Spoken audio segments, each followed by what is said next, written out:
Programa. Caos na saúde em Rondônia, pacientes sendo transferidos para outros estados, e hoje nós estamos recebendo da TV Suruí o Yuri Lima. Yuri Lima, bom dia, muito obrigado pela sua participação aqui no nosso programa. Eu sei que é um momento muito delicado para a saúde de Rondônia, para todos vocês aí. O Covid-19 de fato trazendo um caos, né, geral e generalizado, e pacientes sendo transferidos. Quer dizer, a situação é bem complicada, né, Yuri? Exato, Luiz. A situação está complicadíssima aqui em Rondônia, as autoridades de saúde tentando se desdobrar junto à Secretaria de Estado para tentar trazer um desafogamento para o nosso sistema de saúde, né? Aqui no município, teve a instalação de um hospital de campanha para que os casos moderados pudessem ser tratados lá e não mais na unidade central de saúde, que estava totalmente lotada, né, e atendendo os casos de Covid-19, deixando outras situações de lado. Nas últimas 24 horas, a gente teve a confirmação de 706 novos casos, mais 15 óbitos, e o estado chegou a 124 mil infectados. A gente comemora um número positivo, pelo menos, que é o de 100 mil curados, né? Mas, em meio a tudo isso, os óbitos aumentam, são 2.244 óbitos até agora, e diante da falta de oferta de leitos de UTI, tanto na capital quanto aqui no interior do estado, o governo ele tem buscado alternativas junto ao Ministério da Saúde de transferir pacientes para outros estados. Os pacientes que são transferidos são esses pacientes de casos moderados, porque levando esses pacientes para outros estados, as vagas de UTI aqui começam a surgir.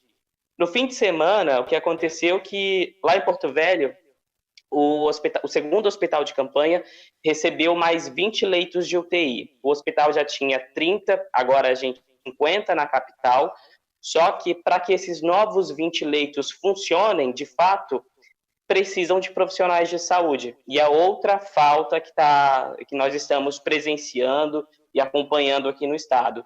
O estado ele tem buscado algumas maneiras, mas faltam profissionais de saúde ainda.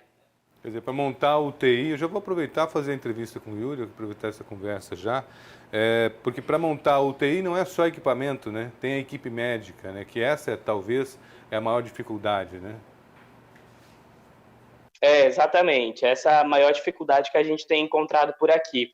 Aqui em Cacoal, por exemplo, para fazer com que os profissionais se sintam ainda mais motivados, a prefeitura deu a ideia de um projeto que foi acatada pelos vereadores na Câmara Municipal e os 12 vereadores aprovaram, todos eles, com unanimidade, uma indenização de 100% dos salários para todos os profissionais, desde a limpeza até quem atua diretamente ali na linha de frente, os motoristas das ambulâncias, ou seja, todos esses profissionais que trabalham lá vão passar a receber 100% de seus salários durante os próximos 4 meses, para que isso funcione como um incentivo, né? Para que, mesmo com todo o esgotamento físico e mental, né, que a gente consiga ainda continuar prestando esse atendimento para os nossos pacientes aqui e tentar trazer uma resposta para essa situação que está delicadíssima. É uma situação tensa no nosso estado.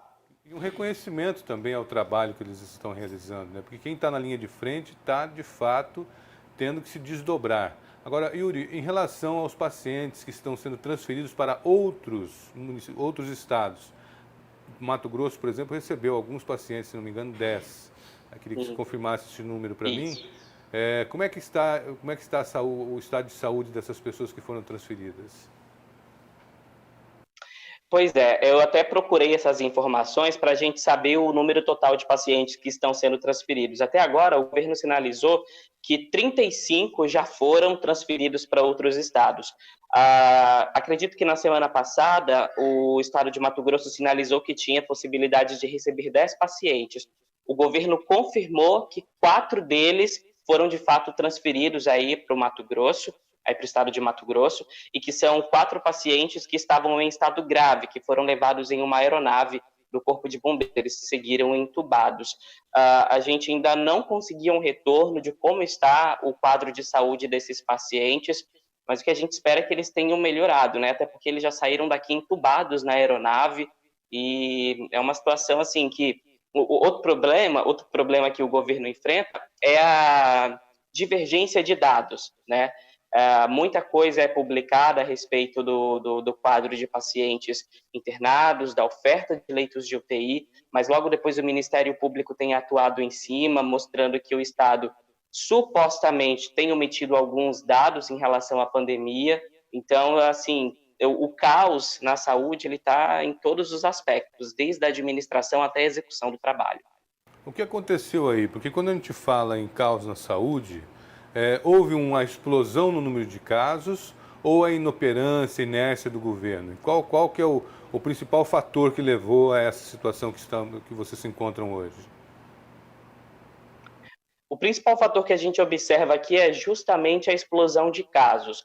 As autoridades de saúde chegaram a dizer que isso ainda não é o resultado das comemorações de fim de ano, que esses resultados ainda vão aparecer. Só que a explosão de casos é enorme. A gente está registrando, no mínimo, 700, 600 casos por dia. O resultado que saiu ontem, de 706 novos casos, foi até pequeno diante dos últimos 3 dias, com 1.200, 1.400, até 1.600 casos em 24 horas. Tem dia que a gente tem 22 mortes, 25 mortes, 28 mortes por dia, e são números que eram bem pequenos nos primeiros meses da pandemia. E só esse primeiro mês de janeiro de 2021, ele já foi muito superior, né, diante da média que a gente tinha nos meses finais de 2020. O Estado ele até tem buscado algumas alternativas, com medidas mais restritivas, um novo decreto que entrou em vigor ontem, mantendo o toque de recolher em mais de 30 cidades aqui no nosso estado, e são 52 no total. Então, as pessoas não podem circular a partir das 9 da manhã até as 6 da tarde, não podem consumir bebidas alcoólicas em estabelecimentos, não podem comprar bebida alcoólica depois das 9 horas da noite também. Então, assim, o governo ele tem endurecido muitas medidas, mas a explosão de casos continua e parece ser uma tendência muito crescente.